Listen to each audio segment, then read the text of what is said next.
Already நான் உங்ககிட்ட சொல்லிட்டு இருந்தேன் இல்லையா? 10th அண்ட் 12th ஸ்டாண்டர்டுக்கு பப்ளிக் எக்ஸாம்ல ப்ராஜெக்ட் பிரசன்டேஷன் வந்து எப்படி பண்ணணும் அப்படிங்கிறதுக்கான ஒரு ஸ்பெஷல் வீடியோ வந்து நம்ம போடலாம் அப்படின்னு நான் உங்ககிட்ட ஆல்ரெடி சொல்லிக்கிட்டே தான் இருந்தேன். ஸோ இப்போ அதுல 12th ஸ்டாண்டர்டோட மேத்ஸ் அதோட பிரசன்டேஷன் எப்படி இருக்கணும், பப்ளிக் எக்ஸாம் பேப்பர் எப்படி இருக்கும் அப்படிங்கிறத வந்து நான் உங்களுக்கு காட்டுறேன்.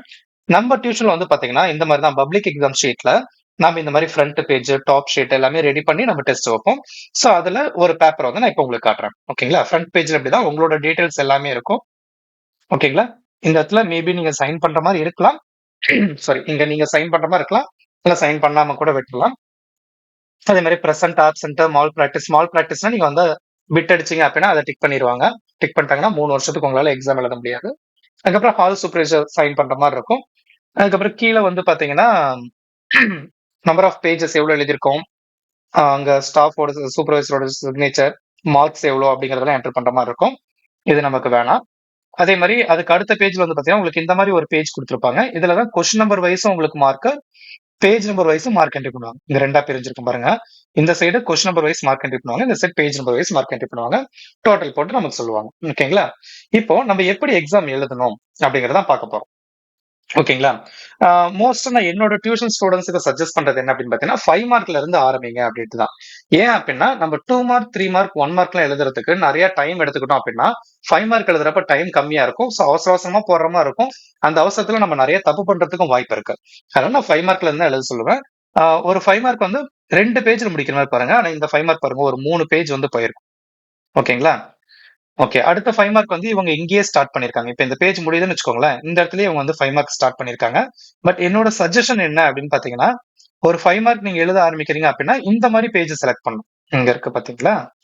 இந்த மாரி ஒரு டபுள் சைட் ஷீட் இருக்குன்னு வச்சுக்கோங்களேன். ஒரு டபுள் சைட் ஷீட் இருக்குன்னா, இந்த மாரி ஒரு ஃபுல் ஷீட் எடுத்துட்டீங்கன்னா, இங்க நீங்க எழுத ஆரம்பிக்கிறீங்க அப்படின்னா, இங்க முடிச்சிடணும். அந்த மாரி தான் 5 மார்க் எழுத சொல்லுவோம். ஓகேங்களா?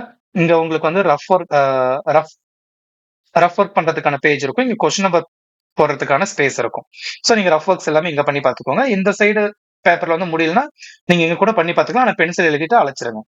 ஓகேங்களா? இப்ப அப்படியே பேப்பர் ஒரு கிளான்ஸ் பாருங்க. சரியா தெரியலன்னா நான் ஜூம் இன் பண்ணி காட்டுறேன். சோ எந்த ஒரு அடித்தல் திருத்தலுமே இல்லாம பொறுமையா நீங்க வந்து ஒவ்வொரு கொஸ்டினா எழுதிட்டு வந்தீங்க அப்படின்னா உங்களுக்கு ஈஸியா இருக்கும். அதே மாதிரி மார்க் ப்ரொவைட் பண்றது பாத்தீங்கன்னா ஒவ்வொரு கொஸ்டின் வைஸுமே உங்களுக்கு வந்து மார்க் கொடுத்துருவாங்க. அதுக்கப்புறம் அந்த பேஜோட டோட்டல் அந்த பேஜ்ல உங்களுக்கு எவ்வளவு மார்க் வந்துச்சு அப்படிங்கறதையும் கீழே மென்ஷன் பண்ணிடுவாங்க. பாருங்க, மோஸ்ட்டா வந்து நீங்க அடிச்சு, அடிச்சு எழுதாம, நீட்டா எழுதுனாவே உங்களுக்கு வந்து மார்க் அதிகமா ஸ்கோர் ஆகும். பிரசன்டேஷன் ரொம்ப முக்கியம். ஹேண்ட் ரைட்டிங் நம்மளுது ஒரு சிலது நல்லா இருக்கும். ஒரு சிலரோட ஹேண்ட் ரைட்டிங் கொஞ்சம் சுமாரா தான் இருக்கும். ஸோ ஹேண்ட் ரைட்டிங் பத்தி வொரி பண்ணிக்காதீங்க.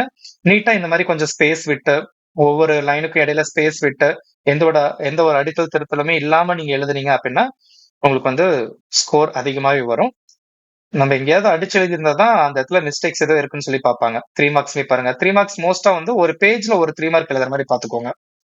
இந்த மாரி சின்னதா இருக்கு அப்டின்னா, அடுத்து நீங்க அங்க இன்னொரு 3 மார்க் எழுதுறீங்கன்னா, இந்த ஸ்பேஸ்க்குள்ளேயே முடியிற மாரி பாருங்க. அடுத்து கன்டின்யூ ஆகுற மாரி எழுதாதீங்க. இதுவே டபுள் சைட் ஷீட்டா இருந்துச்சு, இந்த மாரி டபுள் சைடா இருக்கு அப்டிங்கிற பட்சத்துல இங்க ஒரு 3 மார்க் எழுதுறீங்க.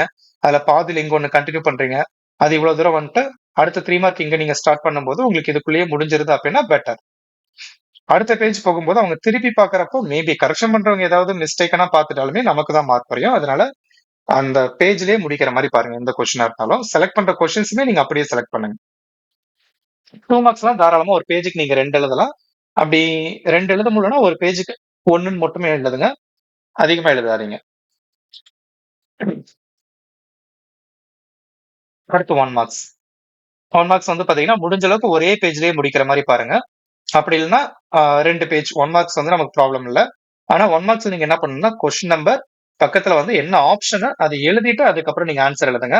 அப்பதான் உங்களுக்கு மார்க் கொஞ்சம் கரெக்ட்டா வரும். ஏன்னா, ஆப்ஷன் தப்பா இருந்தா ஆன்ஸர் கரெக்ட்டா வந்தோ, ஆன்ஸர் கரெக்ட்டா இருந்தது ஆன்ஸர் தப்பா இருந்தாவோ மார்க் குடுப்பாங்க அப்படின்னு சொல்லுவாங்க. ஆனா அதெல்லாம் நீங்க நம்ப வேணாம். ஆப்ஷன், ஆன்ஸர் 2மே வந்து நம்ம கரெக்ட்டா எழுதுவோம். ஓகேங்களா? சோ ஒரு பப்ளிக் எக்ஸாம் பேப்பர்னா நமக்கு இப்படிதான் இருக்கும். இதுல தான் நம்ம எழுத போறோம்.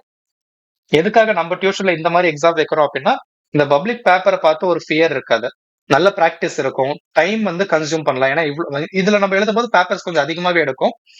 சோ அதனால நமக்கு டைம் கன்சப்ஷன் வந்து எப்படி இருக்கும் அப்படிங்கறத பத்தி தெரிஞ்சுக்கலாம். ஏன்னா பின் பண்ணிருக்கப்ப நம்ம திருப்புறதுக்கு வசதியா இருக்கும். எக்ஸாம் பப்ளிக் எக்ஸாம் எப்படி நடக்குமோ அதே மாதிரியே நமக்கு இங்க நடக்கிறதுனால பப்ளிக் எக்ஸாம் பத்தின பயமும் போகும், ஸ்பீட் பிராக்டிஸும் வரும். எப்படி நம்ம வந்து ஸ்பேஸ் அரேஞ்ச் பண்ணலாம் அப்படிங்கிற ஒரு நாலேஜும் வந்து எல்லாருக்குமே வரும் அப்படிங்கிறதுக்காக நம்ம டியூஷன்ல எவ்ரி இயர் நம்ம இந்த மாதிரி மாடல் பப்ளிக் எக்ஸாம், அதுவும் பப்ளிக் எக்ஸாம் பேப்பர்லயே தான் வைப்போம்.